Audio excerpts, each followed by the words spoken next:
of the United States of America, and to the republic for which it stands, one nation, under God, indivisible, with liberty and justice for all.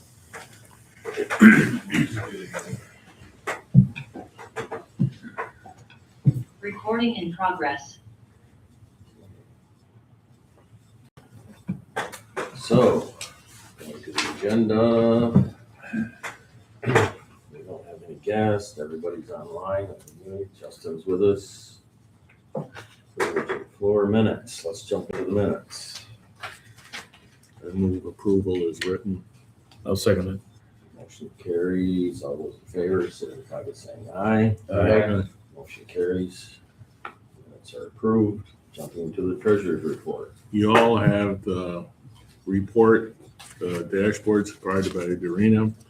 Probably going to be the same report, good news and bad news. Good news, there's nothing out of the ordinary I see in the financials to worry about. The bad news is we have no loan activity. If you look at the 2026 key performance indicators, other than some ARPA distributions, there's really nothing going out in the terms of loans, new businesses, and things like that. And that would be it, unless there's questions. Anyone have questions? If not, maybe moving that as a motion. I will move the treasurer's report. Second. All those in favor say aye. Aye. Motion carries. Reports accepted. Committee reports. Council reports. Jay, you're up. Thank you, sir. Wait a minute, I should back up. I mean, we do have committee. Do we have committee reports today? I guess not. All right. Then keep with me, Jay. Not a problem, not a problem. Well, obviously, the big thing on the agenda right now is getting the dairy parade wrapped up tomorrow night, 7 p.m. on Washington Street, anticipating 7,000 people. Thought it was going to be a little bit smaller parade this year. I was wrong. We've got over 60 entries again. We've got a couple different shows going on before the parade. So it's going to be a great celebration of the dairy industry, and be glad to put it to bed. Everybody asks me, how's it going? Ask me on Sunday. Other than that, not a lot to report, continuing to work on dairy processing. We're working on wrapping up some of the food resiliency grant projects, but that's primarily it on the ag side at the moment. I like the tie, but it's a dairy parade or dairy festival, but the tie to farming, and I couple that with going to The 250th. right, but also a lot of the prime viewing shows on TV. I don't care if it's Yellowstone, there's a real awareness in the country right now on agriculture, farming, ranching, farming, and all of that. So I love this tie. This isn't just a dairy parade. It's a farming in the heart of America. It's a great cross tie. The Ag Development Council does a lot of work on developing the themes and so on. So Kudos. So, great. thank you. Budget wise, how'd that all fall into place? We did really well this year. Martha Ashman, who's on the Ag Development Council, she assists me with the fundraising, and we've got all of the expenses covered. We run about a $11,000 budget for the parade, and we've got all of the expenses covered this year, which we usually do.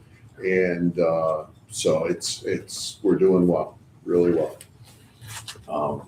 And the cross tie to the block party, did that, I was like, I've told them they have to wait until Monday. yeah. I'll start focusing on that. Yeah, we have the block party coming up on the last Friday of June, and that has a dairy theme. We have the Dairy Princess is going to be involved with we're going to be fundraising for them at the Dunk booth, trying to get some of the ag agencies and businesses to come in and exhibit there. So they're real excited. They've been after me to work on that, but I've had to hold them off until we get to Dairy Parade. Well, yeah, I think the Dairy Parade really set the stage for enthusiasm to. Well, the neat part, and I apologize for taking up time on this, the neat part for the Dairy Parade this year is with everything that we've had going on with dairy processing and other projects, I've had to step away from working on the parade at times when I really would have been focused on it. The parade now has its own momentum. People were going to the website, looking for the information, registering, sponsors were stepping up. I was just telling JJ on Z93 this morning that I've been very impressed with the parade has a life of its own now. So it's become a show for the agricultural industry. And That's a good observation. I can see where that. yeah, it's been neat to watch it because, like I said, I've had to step away a little bit. Oh, and I should mention that Doreena's going to be in the parade. She's gonna be the princess. No. I won't go into the details, but she's going to help with flags. She's wearing the outfit. So really appreciate everybody in the office. It's a team effort, but I had to point out that Doreen and her husband are helping out in the parade this year. So, and if anybody wants a T-shirt afterwards, just see me. We've got T-shirts for anybody that wants one. So, thank you. Was he voluntold? Mhm. Yeah. He's used to it though. Very good. I guess we'll jump to marketing. Manufacturing and marketing kind of do those together. The key point that I want to mention is that the New York State CFA has just opened up, and we're making a big push on getting all of the available resources out to people. I started obviously with the people that have been waiting for this to open up, and there are a couple of them. So we're excited to get as many applications as we can.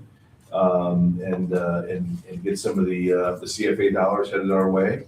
And really, that's about it. Not much of a change from the marketing side over the past month. And we are working on another grant, the Fast New York. We're working on all the details on that for the airport, and I'm excited about the potential of that project continuing. How much is that grant? Well, it kind of depends on, because there's a couple different parts. There's one big one that's still kind of out there that we don't have any quotes. We're not even really sure if we're going to be able to get this one sort of piece. So it's up in the air how much. It's going to be pretty big dollars though, hopefully. Has that marketing manufacturers conference did that happen this month? The Manufacturers Alliance. Well, your meeting. Oh yes, at the New York State EDC down in Cooperstown, our annual meeting.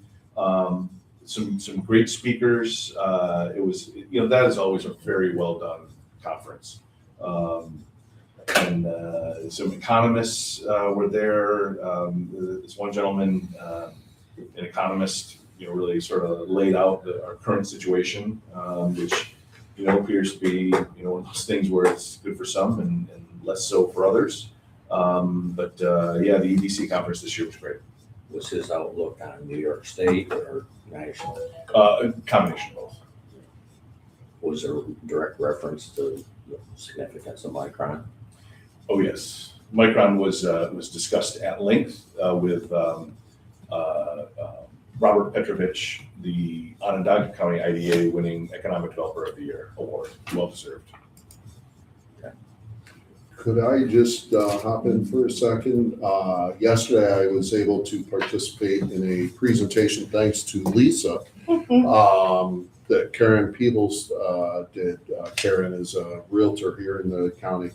And she was remarking on real estate, housing sales, and so on related to Micron. And it was pretty interesting. Lisa, Yeah. do you want to chime in on that? Well, I mean, she said that, I think, was it one of her agents is selling a house to a mason that is working on the project, the Micron project, and said that it was going to be, he was probably going to be there for 10 years. I think he was the head mason, and he bought a house in Adams, I think, right? I think she Yeah. said Adams. Adams. Because, we're talking about the commute and all that, but, yeah, so, because I think the question was basically, are we going to see any effects of that? So that's one example right there anyway. I brought that up because I thought it was worthy, because we talk about, will there be that demand for homes here in Jefferson County because of Micron? And that was an example. So Right. maybe it's the only example, but this early on, I think, There'll be a few. I mean, you're not gonna get thousands. No. Because the first time they travel down through there in the winter, you won't get thousands. You might get a couple hundred. Well, it's fine. I was gonna say a couple hundred, and respectfully, I want to push back a little bit on the travel. And I know I say this all the time, but I have one friend that makes the commute every day. And in this past winter, he was only held up one time, and that was for a couple hours. Yes, it is daunting a little bit, especially for somebody that's from Arizona. outside of central New York or northern New York. If you're moving here from North Carolina, the Great White Wall is a scary proposition. But for the people from Syracuse who may be displaced or looking to positively cash out on the newly realized value of their property. Anybody that's from northern New York that may be living in central New York. So I think that a lot of it is going to be these sort of indirect impacts from like Micron project, where a business that may be in Syracuse that's had some success in northern New York, or had a lot of success in northern New York, but may have a location down there. They could be more comfortable with a move up to northern New York. As well as somebody like I said, from a real estate perspective on the housing piece, there could be some real benefits too. But it's funny because a couple hundred would be great. That would have a big impact. And I too was kind of thinking a couple hundred, but I'm more of a half full guy, and so I was looking at that as a great positive. So.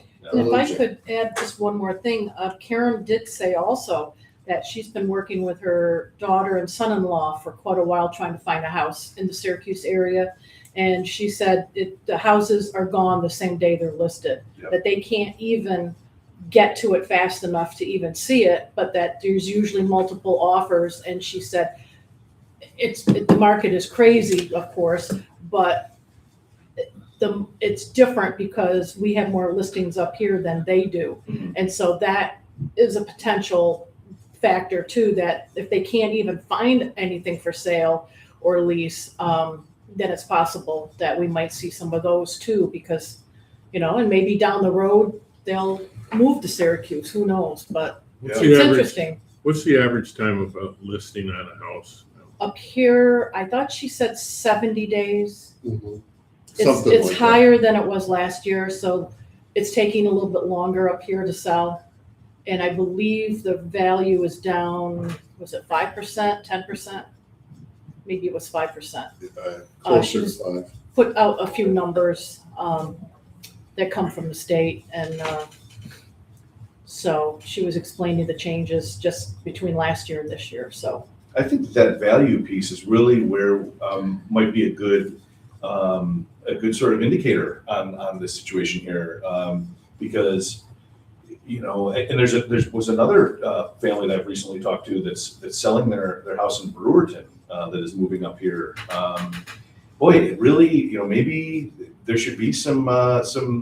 Where next is marketing? on our agenda. Yeah, well, yeah, I was kind of combining the two a little bit, I'm sorry, but, yeah, and to pivot to marketing, because that's exactly where I'm going. Maybe on that housing piece, we could work together with the MLS, group, or any group, about, making some advertisements in central New York, and hey, we're up here, and boy, I just had a billboard saying, with Jefferson County on it, in that vicinity, may have a big impact. Well, and we did on LinkedIn, looking at social media for marketing. LinkedIn is a valuable social media resource for business recruitment and professional recruitment. So we now have a presence on LinkedIn. It's not the most significant presence, but it's there, so that people can start to find us. So we just created that, I think it was 2 months ago, 3 months ago. So we've got that there.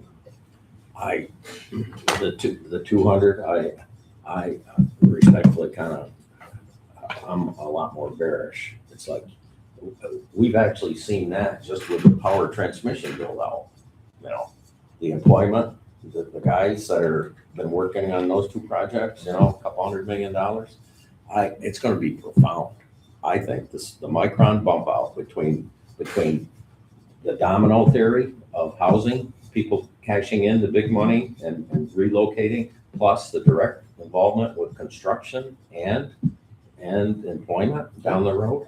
It's going to be staggering, I think, for our and the tourism side of it. Going back to it, so that's the draw. That's river properties. Watch out. Anyway. Oh, they're already, Yeah, the river properties. prices are lake- unbelievable. There's not even a whole lot Orleans, available. you should know that. Well, no, not under $1 million. Yeah. When you look at some of them, it's like, oh my God. Yeah. It's crazy. Yeah, it's going to bring what I call stupid money. I'm not stupid in the sense that stupid is, in my view, it's kind of mind-boggling. I have creekfront property. Yeah, but you're the neighbor. Oh, you said Oh, creek. that's I think you said creek. Gee, That's are we recording this? We are. Oh, God. But you talk about the creek, so you look at some of these secondary waterways, the Chaumont River, the last 5 years, 10 years, every square foot of that is been sold or resold, and camps and cottages are going on. You look at all the lakes, the Indian River lakes, those properties that would have been maybe a $25,000, $30,000 cabin, seasonal home now. I mean, they're bringing $70,000, $80,000, $100,000, $150,000, for what I call A one season, second class waterfront, Yeah. compared to the So lake. a lot of it, believe it or not, COVID drove a lot of it because these big firms in New York City, these guys couldn't go into their offices, and they found out that they could, because I've done a lot of inspection work up along the river.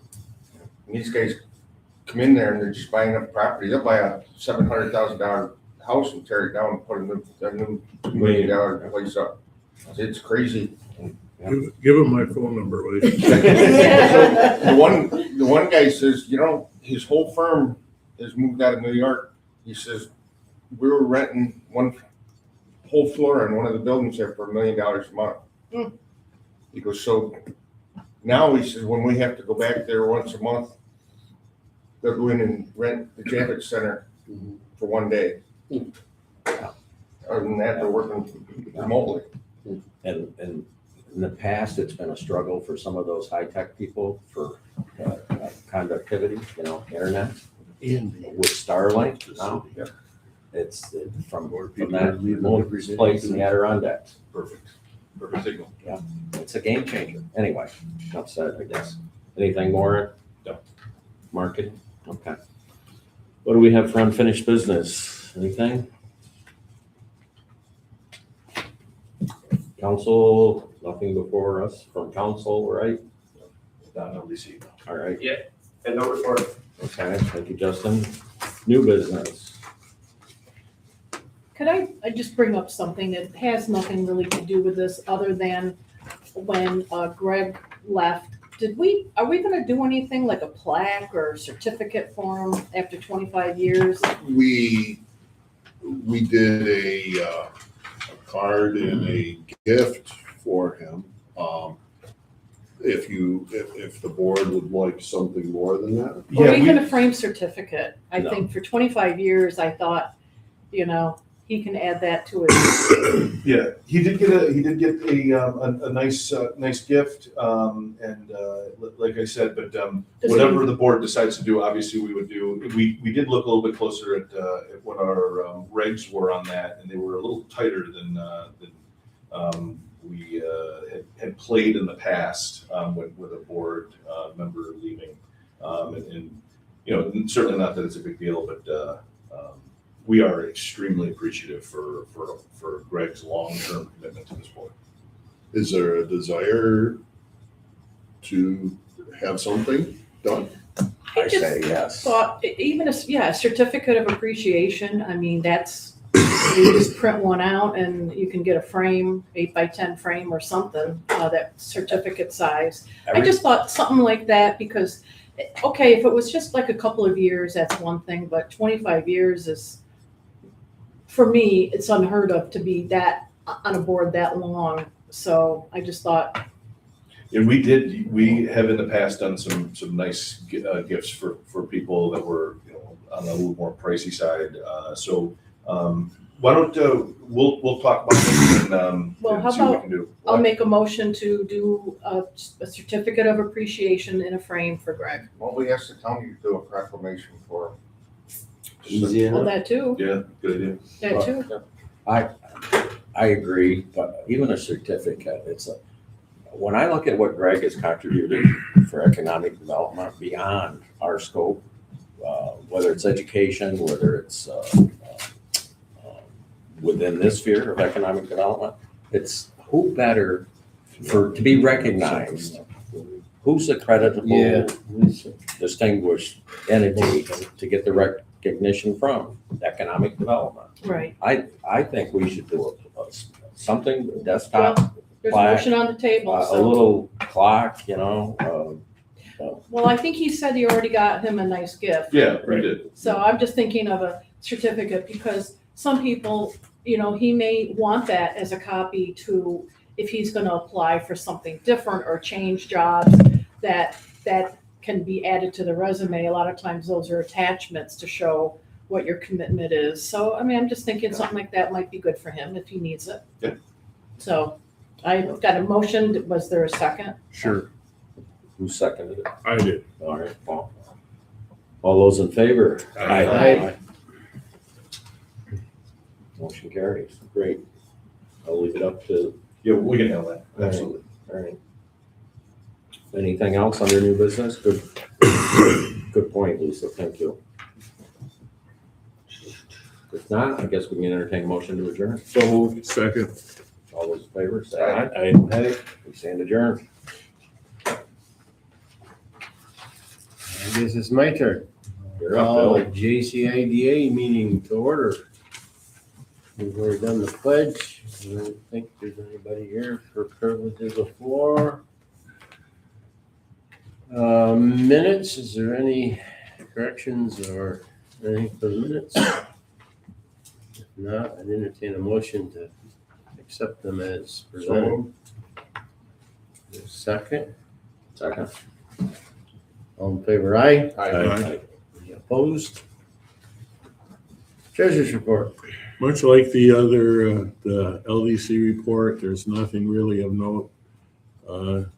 If you look at the performance key indicators, we've had only one application for a pilot in which they didn't follow through on, I don't believe. No, we're still waiting for some information.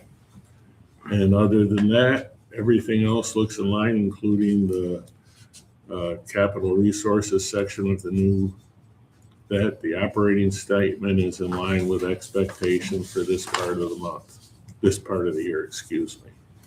And if there's any questions, I'll try to answer them. There's no new significant defaults either or late payments.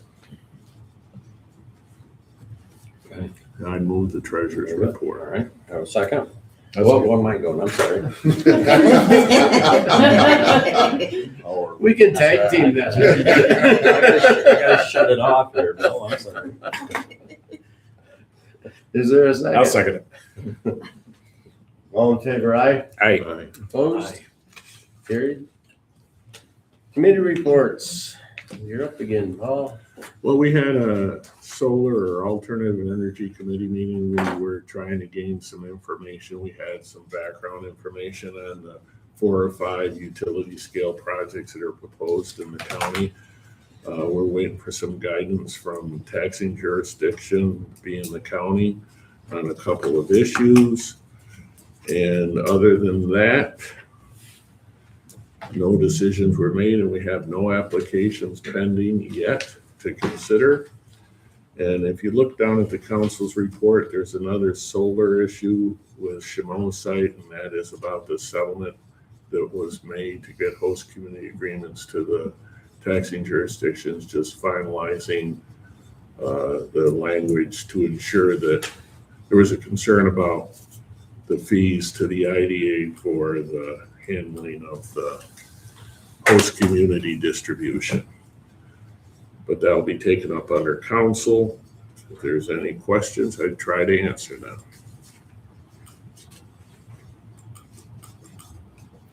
From the,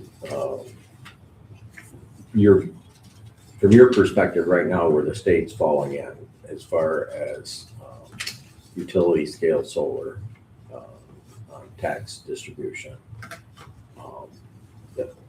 Tax distribution or Or assessment not, valuation? evaluation, I'm sorry. What's on an acre of solar right now, what's the compensation level looking like? It's hard to say right now. Just ballpark.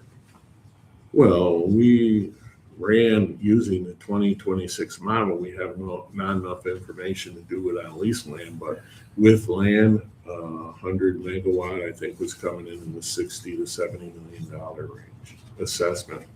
And that's going to be a $250, $300 million project. So they're about 30% of cost. Now, cost is not a good way to value them anyhow. Right. But, you know, on the discounted cash flow, they're going to drop every year. Yeah.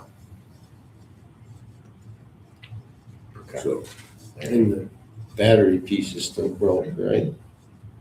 Well, in the utility scale, there's no battery portion yet for the valuation model. It's broken for the community solars. It doesn't work. so the utility scale, there is no battery? There's no, in the back, there's like five or six entries you have to make to value a $300 million project, okay? It seems kind of hard that that's all you have to put in. So in the community solars, there's a direct input for battery storage. There is nothing in the 2026 model for utility scale for battery. So I don't know how they're going to handle that, whether we look at it differently. It has been lowering, battery storage has been lowering the outputted value of these models. And the problem we had in Shimo was the state had a limit of 70% of output of the solar panels and battery storage in the model. Well, Shimo is 100%. So it kicked them out. It gave us no value. In one case, it gave us a negative value. But if you look at every one of the utility solar plant from New York State for the approval, they have to have battery storage. And every one of them, I won't say every one, but to my knowledge. There's only one battery storage in any of the 5 projects that touch Jefferson County. Unless, But they're all community.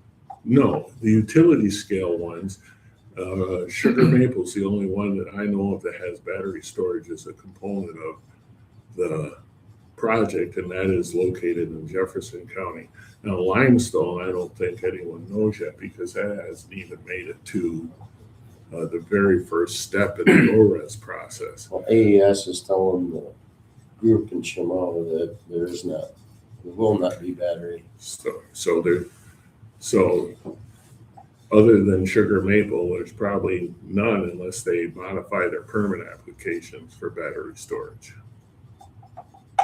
So the only one so far, I mean, to my knowledge, the Tracy one has battery storage. The Tracy one has battery storage? The plans. Is it new? They haven't had a filing in 2 or 3 years on that project, so I haven't been, I just checked to see. I'm going back to the original one, but to my knowledge, it was there.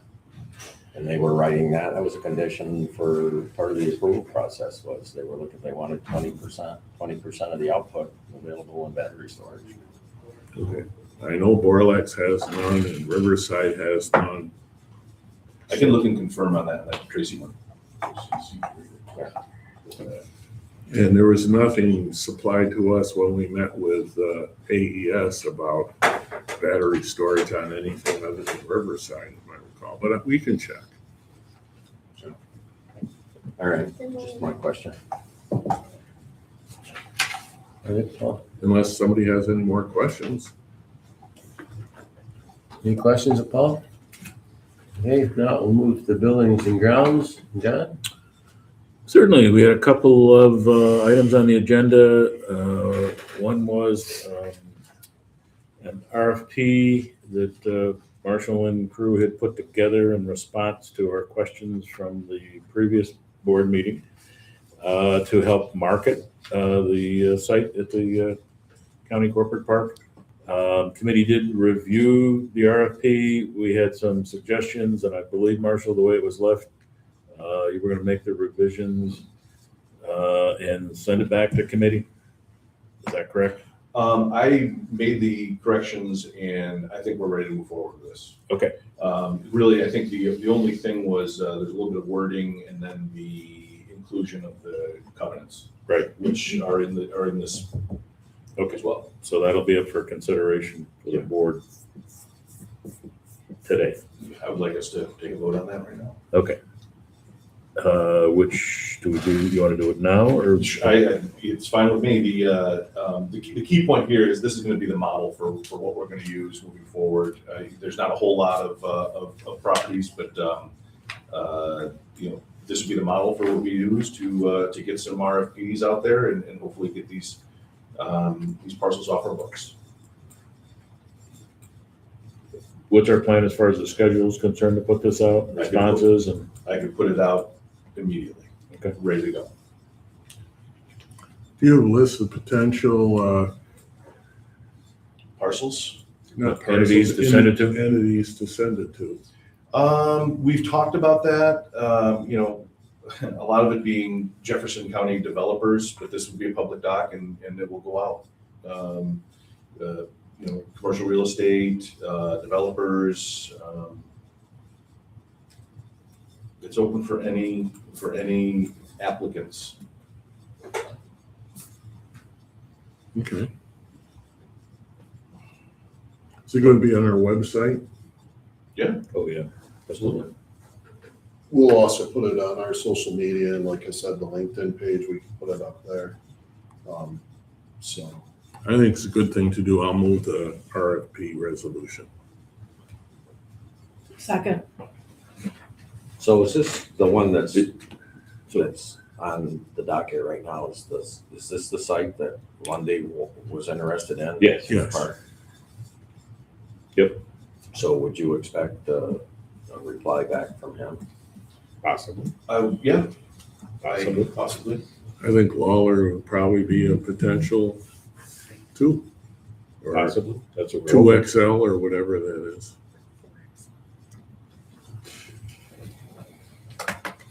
So there's a motion and a second for that, Marshall? No further discussion as far as I'm concerned. I guess it's under your. Well, I mean, I'm just giving the report on the committee. I don't want to be at and say. All in favor? Okay, there was a motion and a second. And there's no more discussion. All in favor, say aye. Aye. Opposed? It carries. The other subject that we talked about at the meeting was the both Eisenhower and Gang properties that are currently under consideration by the county to purchase.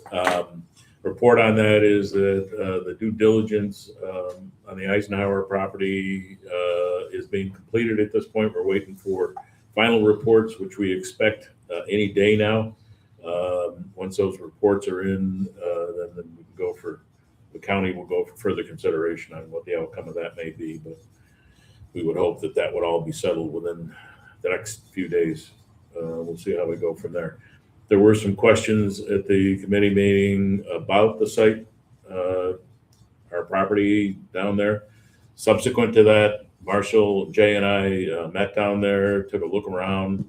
We will be meeting with County Highway Right, next week yes, anytime. at the site to kind of talk about the disposition of some of the material that's been deposited down there and how to better,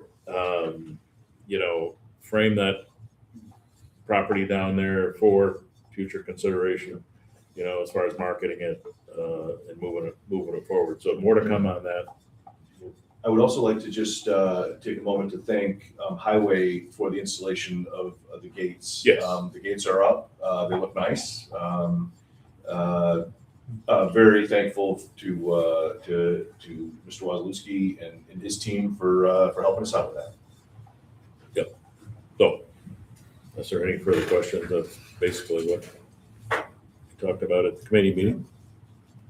Initially, when the Eisenhower property came up here a while back, there was my understanding, some of the county legislators felt that it was kind of an exorbitant amount and they weren't really excited about moving forward. That they kind of, We're all over. everybody's, the price hasn't changed from the original. He hasn't. There's still negotiations going on. Sure. Ongoing negotiations, but I believe my understanding is talking with Bill and Ryan, is that the county is still much in favor, of acquiring those properties to add to our inventory down there overall. So yeah, good. All right. Loan review. We had just a couple things. We had an update from 3 Mile Bay Ventures. They have an investment group that they're looking to expand and they haven't got their whole plan put together yet, but they'll be coming back.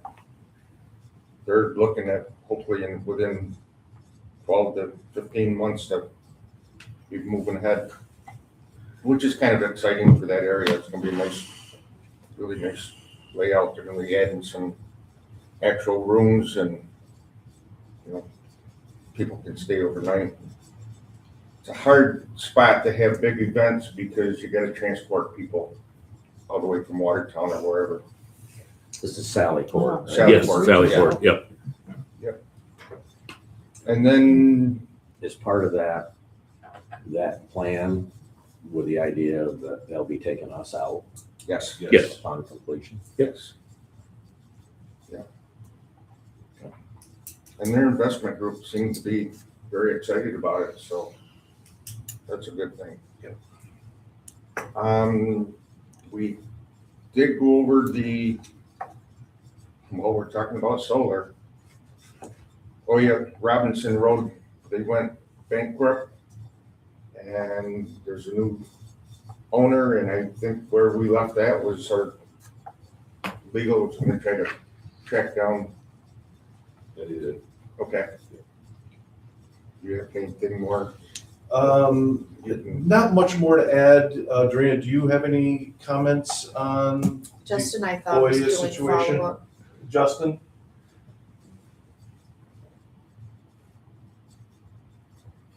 Yeah, sorry, I was on mute. Go ahead. Any comments on the Oya bankruptcy and subsequent takeover by the new business?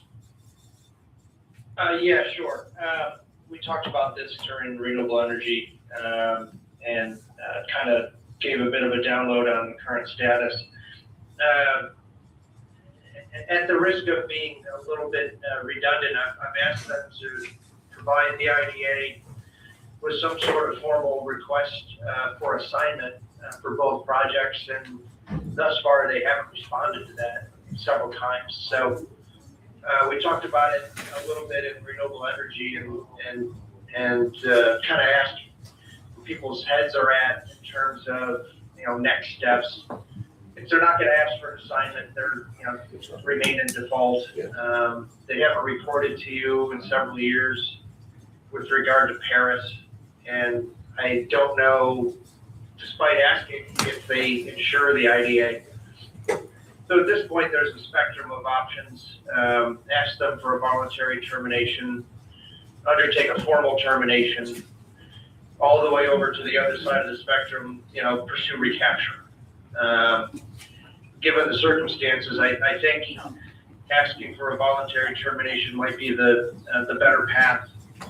One of the two projects right now, given the passage of time and escalation of tax rates, the pilot exceeds full taxes. So there's no reason to stay inside that pilot anyway. So I guess I would ask the board, while we're discussing it, if there's any consensus or thought process on a preferred path, and then Marshall and I can, start the wheels in motion depending on your druthers. So they haven't responded to your requests? No, one of the attorneys from Hodgson Russ reached out to me at some point, and I gave him a download. He wasn't aware of all the facts, and I asked him to kind of reiterate where we are and kind of plain terms to the new ownership group, and I haven't heard anything back. That was probably 3 weeks ago. My personal preference would be to a forced termination, not a voluntary one. Let's just get out of it. If they're not responding to you, they aren't going to respond to a voluntary request. Unless one is significantly less expensive to do than the other, or. That's a good point.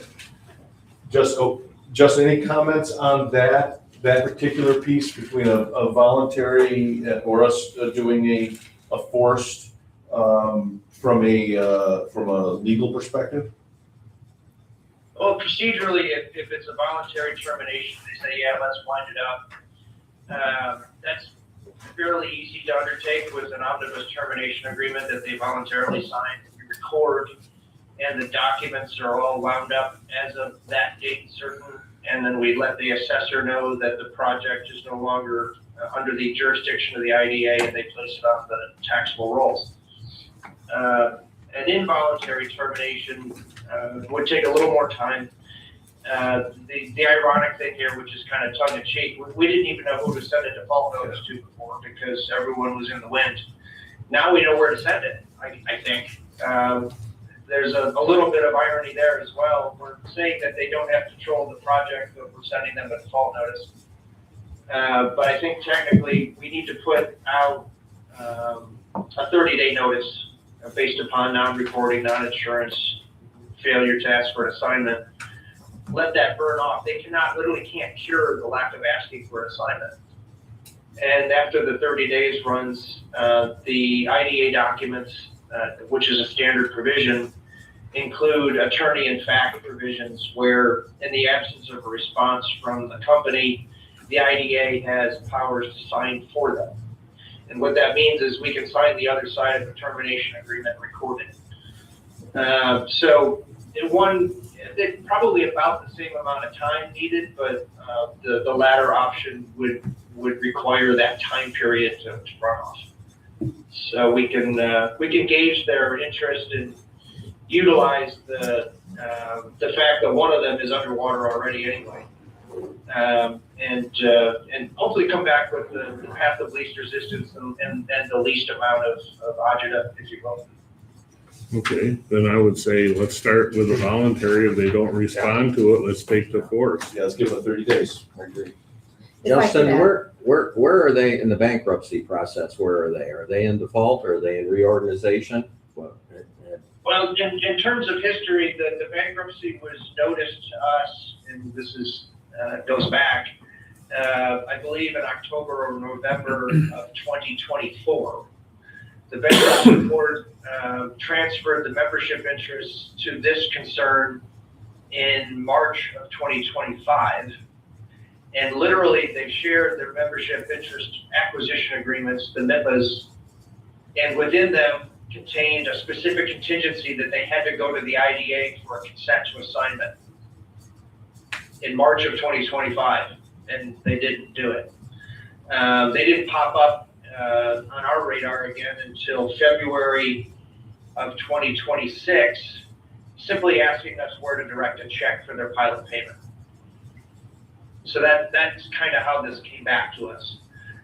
Their presumption was that, oh yeah, well, I bought these things and I get the pilot like it's a hall pass. So we're trying to stay within the confines of the agreements and handle them in a consistent, uniform way where people typically ask us for an assignment. But and Marshall, I guess, can attest and chuckle. I've been a little bit of a rabid dog asking them to provide us with the process. And we just haven't had that response over the course of the last 3 or 4 months. Do you know, are they making, they're doing an effort, it seems they're demonstrating an effort to take care of their tax responsibilities. Are they paying landowners? Are the leases current? I don't know. We have the power to ask. There's 4 of these that got caught in this, out of the Toronto lawyers. One's in Oswego County, you have 2, and Franklin has a 4th. The one in Franklin, literally, it went out of commission and the fences are broken and the panels are all tipped askew. So that one's in a more physical, obvious distress. The Franklin County IDA has asked for a report on their reconciliation of the asset, cleaning it up. Not much response on that front either, and they're in much the same position. So I think your tenor on this one, which is I think the appropriate response, might be mimicked by Franklin. I need to talk with them in greater detail on their project and their approach as well. Same thing though, they're sitting on checks and they're kind of waiting to deposit them based upon their thought process. If I can ask a question. Justin, on the Franklin County project you were just talking about, when does, and maybe you were mentioning this, when does the decommissioning plan kick in if that project is now not functioning? That's a good question. And that boils down to local zoning, what special use permit was acquired prior to construction, whether it had decommissioning in it, and whether there's a definition of, operations, if they go into a mothball mode, or if there's, non-functioning interconnect. At what point can the town pull the special permit, pull their CO, if you will, and then force decommissioning? I'm not sure what the status of that is with regard to the project, other than the town calling the IDA and saying, why is it such a mess? I'm not sure on Wayside or Robinson if you folks or any of the respective towns are in the same process of inspection and confirming whether they're still up and running. I go by that. It's worth to ask, at this point, given our posture moving forward, it would make sense to do a little bit of intergovernmental chat on the matter and kind of see where the projects sit in terms of operations. To your knowledge, has there been a decommissioning undertaken yet? Because that could theoretically be the first one that I've heard of. And it would be interesting to see what led them there, with this bankruptcy. Yeah, well, there was a buyer, they went to the discount bin and thought they got a good deal, but I don't think they scaled up with operations, maintenance, or any of their back office administration. It's a little bit of, bubble gum and tape, I'm guessing. Yeah. But at this point, we've asked them to just engage and go along in a procedural manner that would make us audit proof. Right now, it's a little messy. So, and the fact that one of them is upside down is suggestive that, what's the point of having a pilot? And there's a host of them, and Doreena's done a great job going through your whole portfolio. There's a handful that we need to have probably the same kind of conversation and say, hey, Lane, what are we doing here? And think about going through a quick termination if it makes sense. My observation of the Robinson Road is they're one step behind Franklin County. Well, this will be a good learning Yeah. if they had to decommission to whether or not the local jury. My fear is you have town clerks and town supervisors that change, and it falls on the town to follow the 5-year decommissioning bond, make sure everything's in place and updated. Make an interesting story in the local paper. But I mean, that's always been my fear is, decommissioning 25 years from now, who's going to remember? Who's going to be around? That issue's already come up in some local municipalities. And in this case,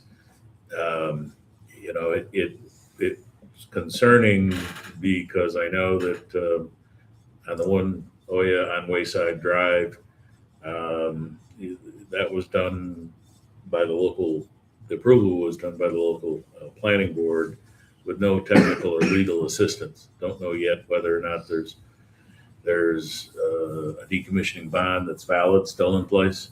But you're 100% right, Paul. The problem is that the local municipalities, these responsibilities get passed on at the local level. New clerks, Fall through the cracks. and it falls through the cracks.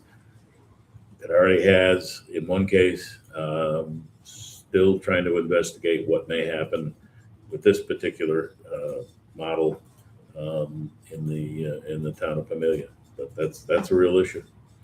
It's going to continue to be an issue as we move forward through the years. So you could, which leads one to raise the question, even though these were permitted and built with a decommissioning bond in place, that's fallen off the tracks. It may. That's the problem. Because the onus is still on the It's the municipality. local municipality to enforce.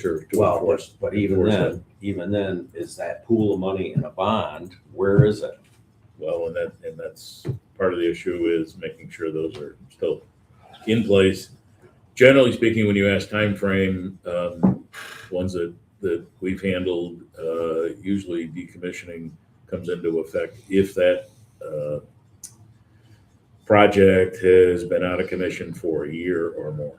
And it's usually in the ones that we've reviewed, that's in the decommissioning plan. So The Tug Hill Commission does have a technical paper available on their website they do. that provides very good recommendations for the municipalities on setting up that structure for just this case. But falling through the cracks, I'm gonna be a little critical. These damn town attorneys, that should be their scope of oversight. They Well, should and it be- is.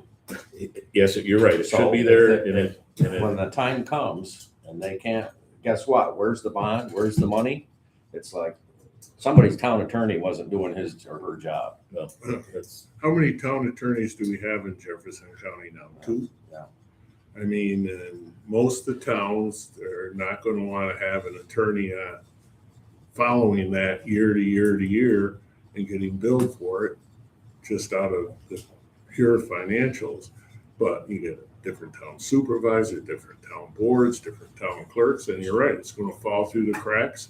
And I think most of them are written with a 5-year. They have to do a new appraisal every 4 or Yes. 5 5 years to 3 to 5 determine years. and then reissue the bond. That's going to be tough for some of these small municipalities like Pamelia and Orleans. They don't have a. and those are expenses that need to be laid back on the developers. Can of worms. So I think this conversation started in loan review. If I could add- It did. Excuse me, can I add one more thing? So they have paid their 2025 town and county taxes. OIA has, but for Robinson Road and Wayside, but they have not paid 2026 town and county tax. So they're not in a far arrears, but the town, or excuse me, Jefferson County foreclosure process, they were pulled from that by John in order, because it is part of a pilot, that the special assessments that put them in that foreclosure, they did send a check for that, but I've had to send that check back because the timing of the dollar value that they sent was not the proper amount owing as of May. So I just sent that back this week for them, and I've asked them to call the county treasurer's office to get an updated June figure so they can get that rectified for foreclosure purposes. Beyond that is just the 2 checks that we have received for the 2 properties. That is a May balance, because at the time that's what I knew to calculate for. If we were to allow them to pay, they would, I would need to do the calculation of what the June balance would be for the pilot payment. Yeah. As a quick clarification on that, my general advice would be to get that check to the county, should just been sent to the county, let them have their money. They won't accept it because it was the wrong dollar value. Okay. Part of the issue there, we talked about this a little bit with county, and this happens. Technically, when anyone develops a solar farm and there's a suffix parcel, the owner of the improvement, the company, should file a memorandum of lease, and the owner of the land and the company should have some sort of arrangement where they deal with the local assessor and the county to arrange for the suffix parcel. That takes the IDA completely out of the picture, as if the IDA were not involved, or if they had a 487 pilot or what have you. In this particular case, they didn't let anybody know anything, and they closed on an IDA pilot. We filed the 412A application, the IDA did, with the local assessor, and the county real property tax service said, oh, hey, there's an IDA pilot here. Guess what? The suffix parcel was put in the name of the IDA, as if you are the owner of a renewable energy project. So what's happening now is taxes are accruing for special district purposes, and the IDA is getting a bill. So they still don't know that they're getting bills from a town for special district taxes. The county keeps sending you, the IDA, a bill saying, hey, pay this. And in fact, when we talked with the county attorney for a little while, it wasn't the wrong implication, but he's like, well, we're gonna foreclose against the IDA. And I'm like, well, geez, we just have a nominal lease back here with no obligations, but, so it's a little disjointed. So if the county wants the correct amount, the developer should pay the county directly. Hopefully someone will change the address on the tax parcel, so it's not us. You can deposit the money in protest or for the pilot, and not accepting the fact that they're the new owner, and then distribute those funds to the town, the school, and the county pro rata in the normal course. With regard to your rolling and running penalties and interest, when you got the check, they satisfied their contract obligation. So I don't think us holding the check would allow you to continue to roll interest. But however you want to handle that is fine. I think our primary concern is breaking up elegantly here and remaining friends, I guess, would be the best way to put it. Did we get a check for the 26 taxes?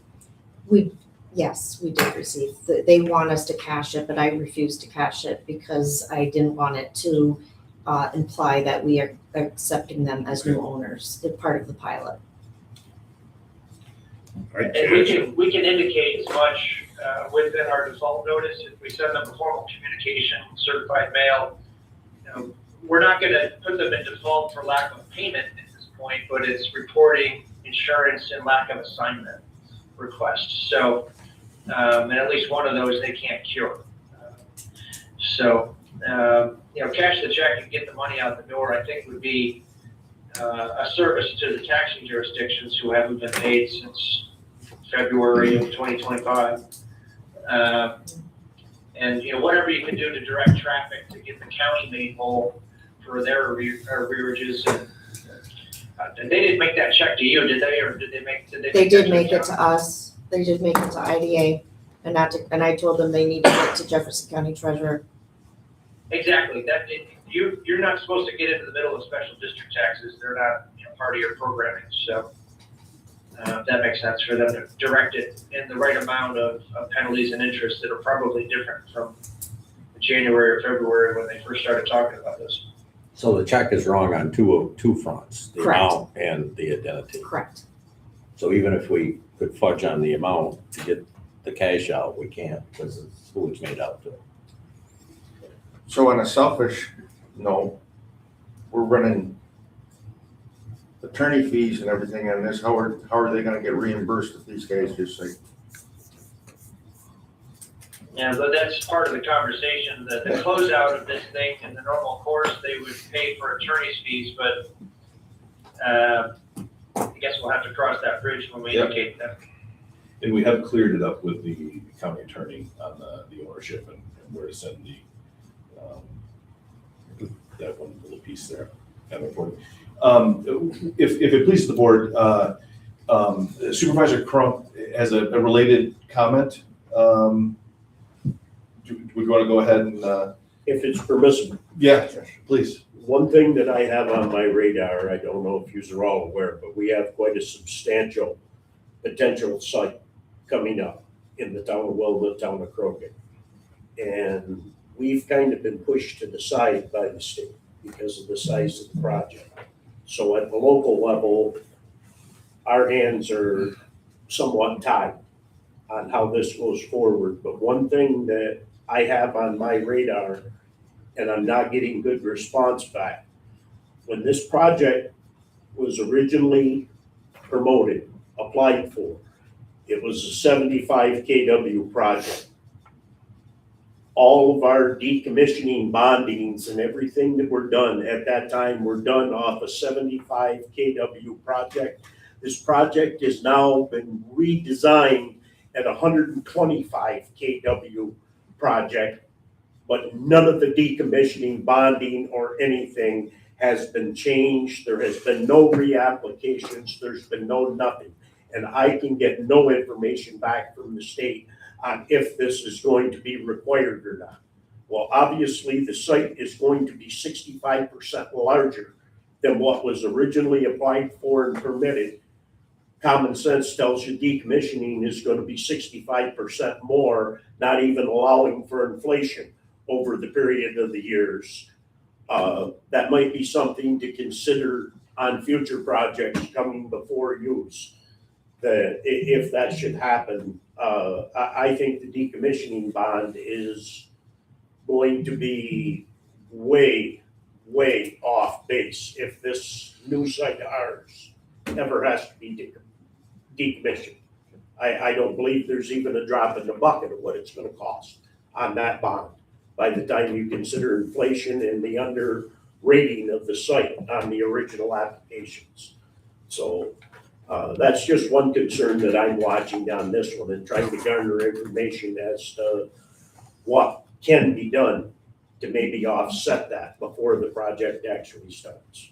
What's that project? Sugar This is the, Sugar Sugar Maple. Maple, and that's through Horace. yes, Sugar Maple. And to be clear, it's megawatt. yes. That's one of those. That's one of the 5. Are these decommission bonds, are they reevaluated? Did I hear that every 5 years? Generally speaking, those are in the agreements are set up so that they're recommit or reconsidered 3 to 5 years. That's the recommendation, Mhm. that those decommissioning plans should have that every 3 to 5 years. That's a recommendation. And that's generally the way the agreement that we've seen. That's generally the way the agreements end up in that 3 to 5 year period. They're reconsidered, and the bond is then is then reconsidered. And who's usually behind those bonds? Is it a public entity or? is it Usually just, private? they're bonding companies those are written by, paid for by the developers.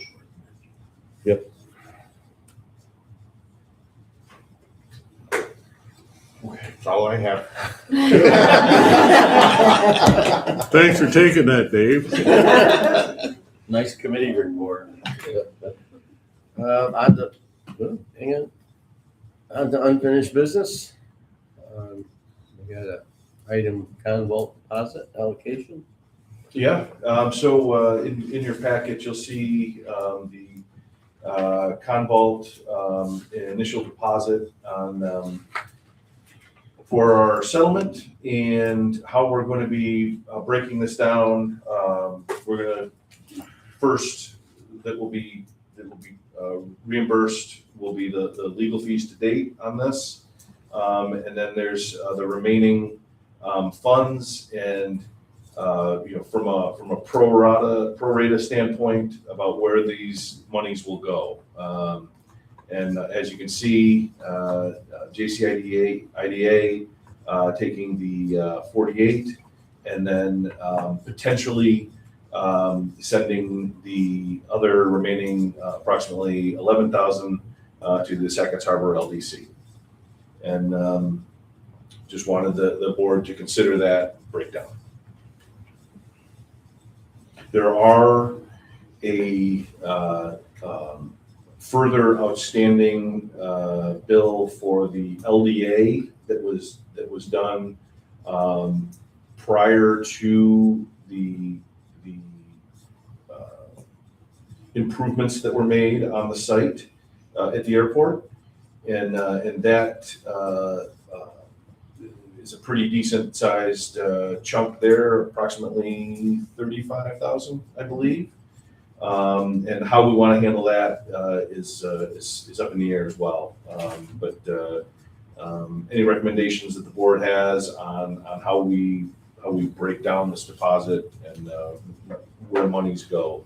I think we're all in agreement about we stuck our neck out here on the legal side to get to where we're at, and that should really come first.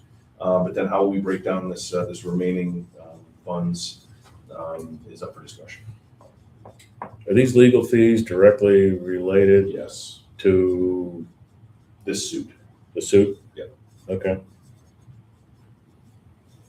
And those have already been paid. That's just Yes. reimbursing. Yep. The IDA.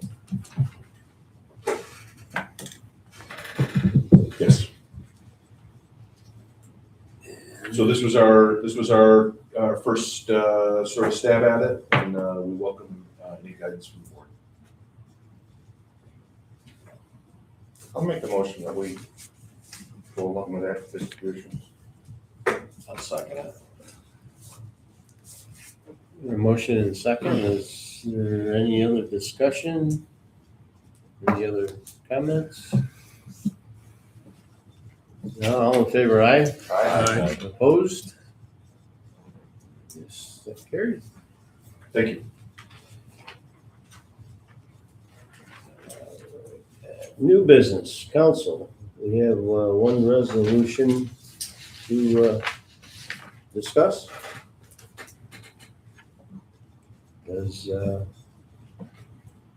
Justin have anything to say about this, or are we just gonna? Oh, sure, and I think Paul is a little closer to it than I am, found off on some of the background and details, but you're familiar with the convergent projects, the town of Lyme and Village Schmo.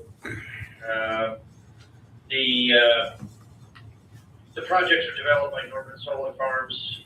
There was a mishmash of 487 applications submitted. Instead of going to the IDA, there's 23 megawatts aggregated across 5 projects. The mixed response to the 487 applications resulted in a disjointed exemption profile. As many of you are aware, it was a little messy. There's some litigation with the town that's being resolved as part of this reconciliation whereby 5 separate HCAs are gonna be executed in favor of the town, village, and county. The school has their own donation arrangement. The proposal involved the IDA serving as kind of the omnibus administrator for each of the HCAs. As I understand it, the town has approved the settlement, the village has approved their participation, and the county has also adopted a resolution, I believe on April 2nd, authorizing the HCAs.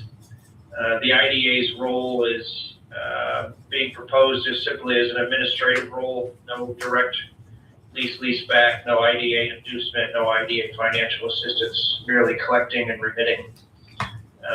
Beyond that, I know there were some discussions with regard to the IDA collecting a nominal fee for this work over 11 years' time, and that changed gears. At some point, Paul might be able to explain how that changed. But at this point, my understanding is that the IDA is being asked to do this as an accommodation without any annual administrative fees for the responsibility of managing the contracts. So the resolution that we prepared allows the IDA to sign the HCAs as an administrator once everybody is ready to execute those documents. From there, I don't know if Paul has a more timely update on discussions, but I know the local assemblyman and the company and the town and the village and the county have been undertaking a lot of different channels of discussion, and that's how kind of where we got here at this point. If you recall, they came to us and we sent them packing because their first pilot request was ridiculously low. So they decided to go this route of divide and conquer. The town and the village failed to respond to the 487. The county never negotiated a pilot.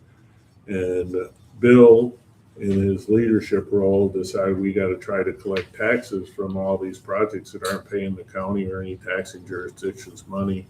And with the help of Assemblyman Gray, he set up a meeting and we negotiated payments that now get money to the town and the village and the county, and the school gets educational contribution, one-time payment to administer. When the original deal was struck, if you recall, there were discussions when we were still trying to talk with Convergent. They were adamant they weren't going to pay any fees. So the negotiations with the final negotiations were is that we're going to collect the check and distribute it out based upon it's the same distribution for the 11 years. So it's going to be collecting the check and remitting it out to the towns. We have no enforcement mechanisms in this. It's just administration. Get the check and send 3 out. So when the discussions were had, it was done to do it at no fee to get this behind us and get money out to the taxing jurisdictions. And it also ended all the litigation that the company had filed in the town over the assessments and taxation and questions about the valuation model too. All right, could I get a motion in a second on this resolution 0604 2026.01, and then we can have some further Yes. discussion if needed. Second. Okay, further discussion on this resolution? Just one last thing, the first payment that will administer be in January of 27. That's when the first payment's due. Justin, we need a separate vote on us waiving the fee? The motion in front of you doesn't have any fees. Okay. So, and you don't have an application, and you have a project that went through the process, got the equivalent of a pilot without paying the IDA upfront or paying the IDA long term. That's where we're at. But there's a lot in the middle of that story. So it's obviously up to the IDA here to do kind of some intergovernmental accommodation, and if that's the path of least resistance to get some meaningful revenue to the taxing jurisdictions, you're putting some goodwill into the community, I think is the best way to summarize it. Thank you. Yep. Further discussion? Only thing I would say is that we've tried hard over the years to make sure that our municipalities are in sync with what's happening. This is a good, these guys were given permits to build and everything else without having detection portion in place, and hopefully that we all learn lessons from it. Well, the real issue came down to is it's, once again, you have town clerks that aren't town clerks and town supervisors. They sent the official notice to the town. They thought they responded, they never had. It's the follow-up. The way the state has set this up under 487, it falls on the taxing jurisdictions to send an affirmative response back to the developer within 60 days. You know, and there again, you're dealing with part-time officials, and it has becomes a nightmare. The county has, you know, full-time staff to review these things and get notice of these. Well, one thing, we've just put forward a local law that'll allow the county government to issue building permits for solar projects. So now there'll be an additional clearinghouse through the county where, you know, there won't be hopefully that disjointed approach where, you know, we won't issue a building permit unless there's tax, deals or the tax situation is settled. So, but that only apply, I mean, you know, like the town supervisor pointed out, that only applies for projects that are, within our scope. You know, the state, anything on the ORED side is out of our hands. And all that's gonna flow through the county, the planning board? The towns that, not the planning board, are building codes. Codes, yeah. Yep, but only the towns that have an agreement with us to do codes. But I'm sorry. It's a good idea. Yeah, and it's a vast majority of towns that there's only a handful that don't have the county codes, so. Anything else? I think it's a roll call vote. Yes, Rob Eliasso is absent. Dave, Yes. John, Yes. Bill, Yes. Lisa, Yes. Ed, Yes. and Paul. Yes. Very good. I believe that's everything that's on the agenda. I have one other item I would like to just quickly. Is there any way, you know, we're economic development, and when you go out Bradley Street, Route 12 out there, there's a lot of development that's gone on, and it's created a horrible traffic issue. Is there any way we could send a thing to the state and say, hey, we need signals there to Yeah, help? you can't make if you're coming southbound, you can't make a left on Bradley. Yeah. Off that ramp. There's already been numerous major accidents right there and everything. I just hate to admit it, but from my perspective, DOT didn't do their work. They didn't do the right homework. They didn't get the right stats. So I think if we can do some kind of a letter on a letterhead back to DOT, it's like you need to go back. You need to do some analysis. Something needs to be done. Yeah. Now we're gonna have Amazon trucks and everything else. I'm worried about traffic backing up on 81 Yep. when it's snowing, because they get back there. If they start trickling onto that highway, that would be good. I've been on that off ramp by it and on a Friday usually. Right now with summertime coming and the off ramp is backed up all the way to the bridge. Okay. The Black River Bridge practically. And it's worst case scenario. Never knew I'd have a opportunity to express my opinion on that until now. I think I don't know how far we go, but a letter from us stating our concern and our need for immediate attention to traffic signals there. And aggressive driving, I've experienced it there. It's like, holy, people just calm down, but shit's gonna happen there this summer if somebody doesn't. Yeah, and you're gonna be dealing with boats and RVs and Yeah. all that stuff. Does that go to the DOT? Is that where the letter goes? It would go to the DOT. Could send a copy to all the Albany elected officials too. Well, Yes. Sure. so maybe you might want to talk to the town supervisor in Familia. I think he's got some ideas about timing of things. I think they're aware of the project, but they're aware of, some of the issues, but I think there's a strategy there. Pull them into the chair, okay? Yeah. Good advice. That makes John smile. What's that? That's all. Okay. So we'll consult with him before we send the letter, is that what I'm hearing? I would say Yeah. talk to Scott and then Okay. We can do that. Motion to adjourn. From Second. All in favor, aye? Aye. On to the next. Oh. Who chairs this one? I've got to go put the corn people. Because it's me. Do we have CD? So. Yep. Yes. Yeah, I'll send it down. I don't think it'll take long. No. Is it me that's supposed to be running? Yes. Okay. I'll call the meeting to order. Anything on minutes? I'm moving. Second. All in favor, aye? Aye. Treasurer's report? I'll move the treasury. Excuse me. I'll second. There was no transactions. All in favor, aye? Aye. Any opposed? Is there any committee reports? Unfinished business? New business? Motion to adjourn. So moved. Second. All in favor, aye? Aye. Adjourned. I see you for that. We do have a DRC. We got one more, Craig. We do. But these guys are on the board, so come on up. 30 seconds. 30 seconds.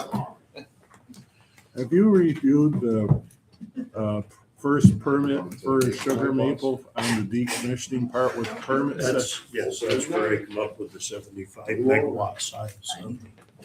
75 watts, 75 megawatts may be what's in Lewis County.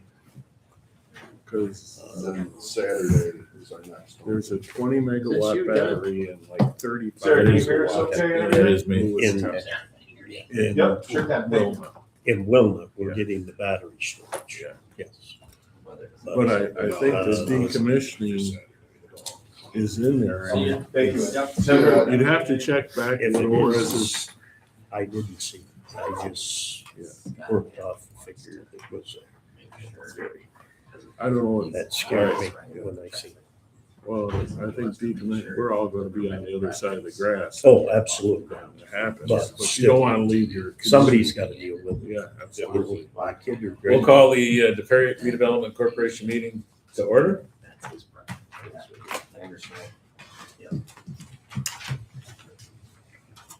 We have minutes from the April 2nd meeting.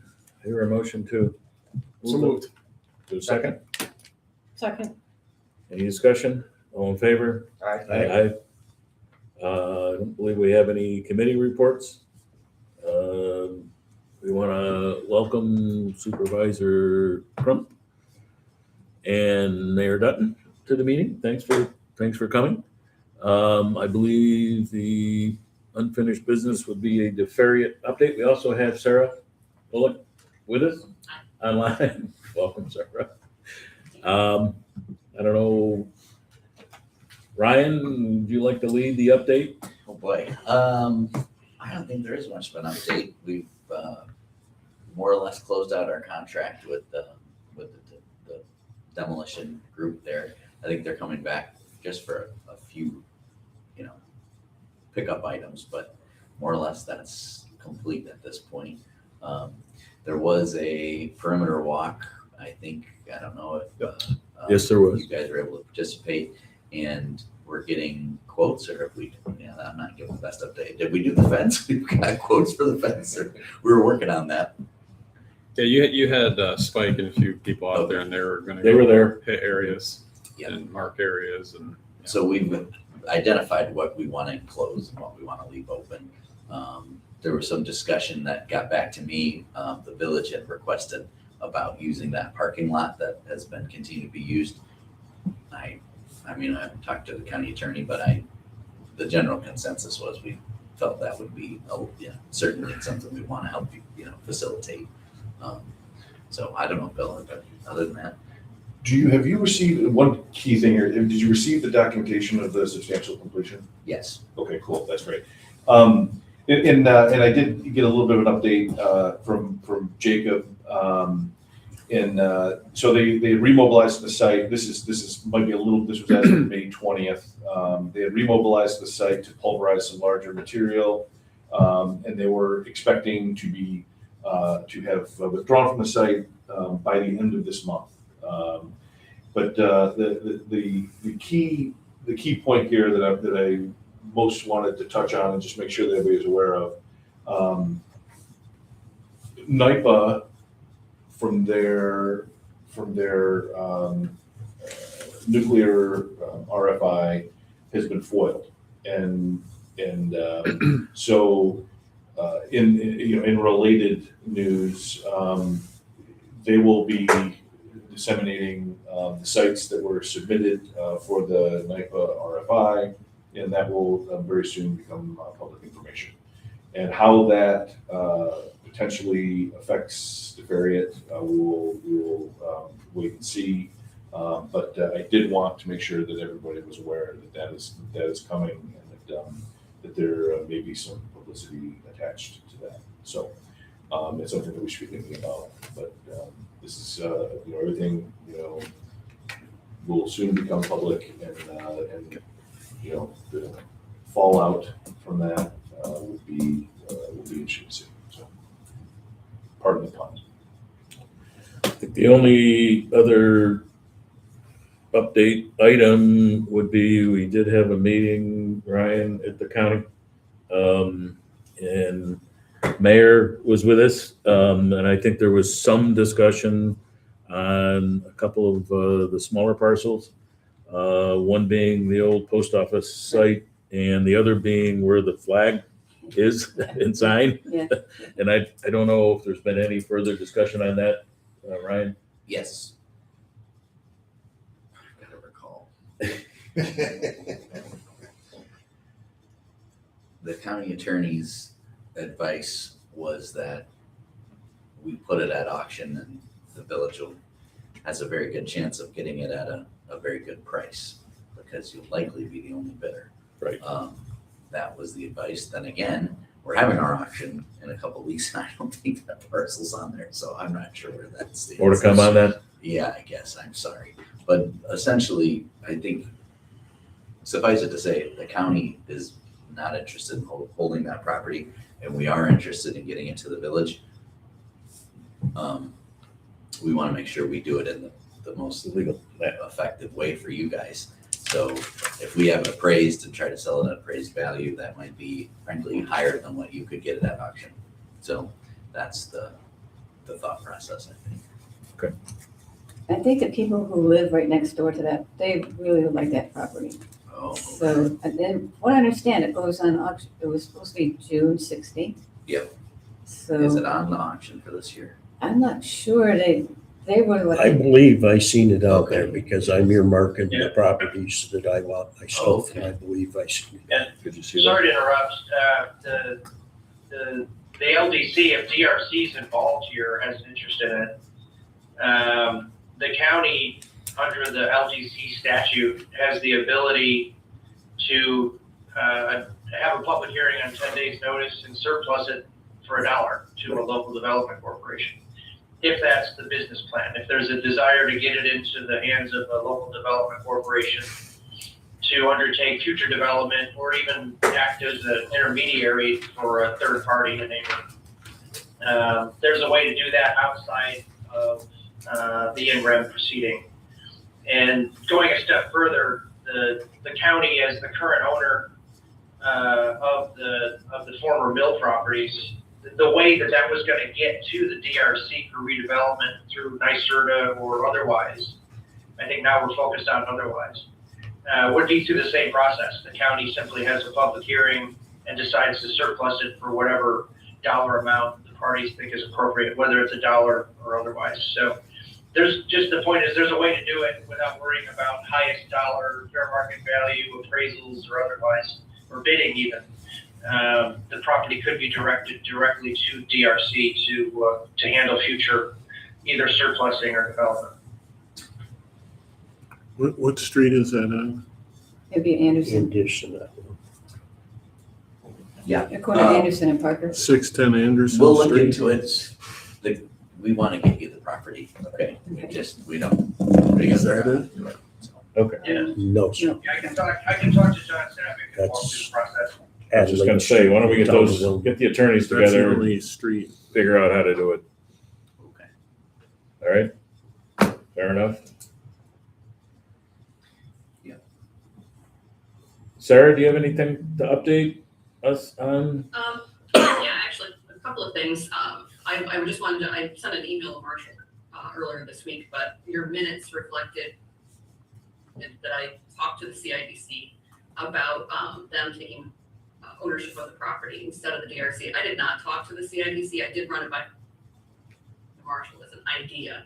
And really it's because the CIDC's mission is they cover the towns of Wilna, Champion, which of course DeFerre falls within the town of Wilna. So that was just an idea that I put out there, but I did not bring that forward to the CIDC. So I just wanted you to be aware of that. Otherwise, the BOA, which is kind of the other thing that's going on parallel to Right. and these conversations, we are expecting our nomination, the draft nomination, by the end of June. It's a little delayed, and I'm disappointed by that, but I am looking forward to getting it. So we should have that by the end of June, and then we can keep moving forward with the process of getting the determination from the Secretary of State to become a BOA nominated community. And then we can obviously pursue phase twos and remediation and all that for the site going forward. Thank you. Thank you. Thank you for clearing that point up. You're welcome. Okay. Anything further?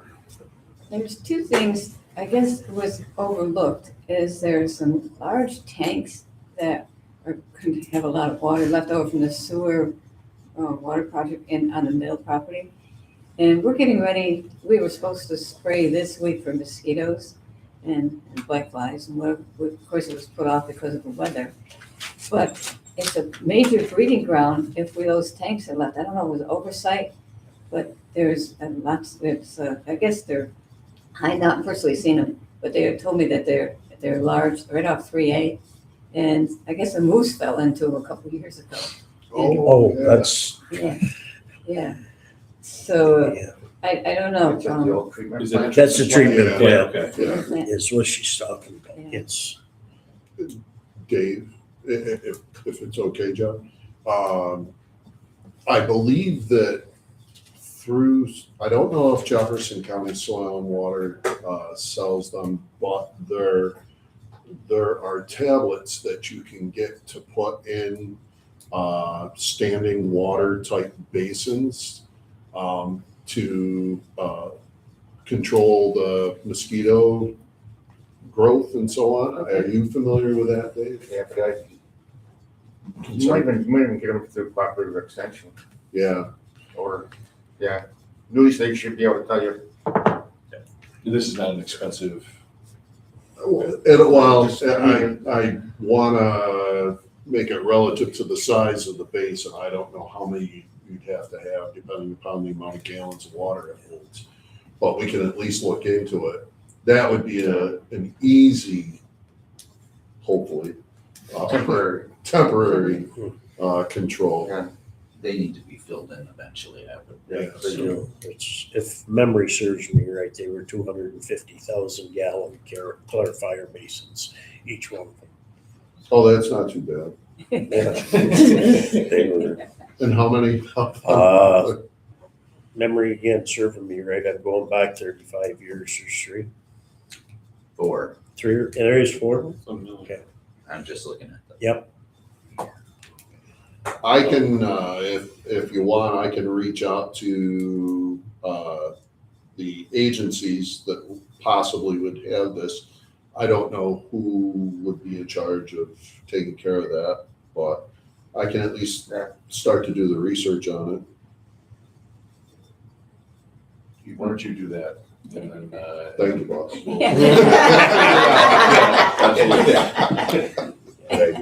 Well, geez, we Anything else? spend a ton of money moving all that material Out. out. Put some of it in there, put it in here, although that's probably not allowed. but Probably not everything allowed. else, but, yeah, Great. Anything else, Mayor? No, I am concerned about the fence along the village side. Sure. So it looks pretty, falling down. I know, it's just, we can weed whack one side, the other side we can't.